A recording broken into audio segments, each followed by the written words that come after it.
সাতক্ষীরায় সীমান্ত পৃথক পৃথক অভিযানে 10 পিস স্বর্ণের বার 7 বোতল মাদকসহ মোহাম্মদ সুমন ইসলাম নামে এক চোরা কারবারিকে আটক করেছে বিজিবি।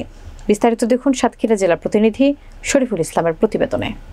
বৃহস্পতিবার সদর উপজেলার ভোমরা ফল মোড় এলাকায় এবং কাকডাঙ্গা সীমান্ত থেকে এসব উদ্ধার করা হয়। আটককৃত মোহাম্মদ সুমন ইসলাম ভোমরা ইউনিয়নের লক্ষ্মীদাড়ি গ্রামের মৃত আব্দুল গফুর গাজীর ছেলে। এ সময় তার কাছ থেকে 10 পিস স্বর্ণের বার, একটি মোবাইল ফোন উদ্ধার করা হয়। উদ্ধারকৃত স্বর্ণের বারের ওজন ছিল 1 কেজি 204 গ্রাম, যার আনুমানিক বাজার মূল্য 1,40,66,000 টাকা।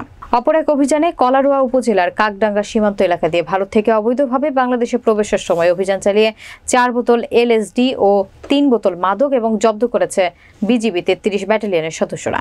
বিজিবি 33 ব্যাটালিয়নের অধিনায়ক লেফটেন্যান্ট কর্নেল মোহাম্মদ আশরাফুল হক প্রেস বিজ্ঞপ্তিতে জানায়, গোপন সংবাদের ভিত্তিতে ভোমরা সীমান্তের ফলমোড় এলাকা দিয়ে ভারতে স্বর্ণ পাচার হবে।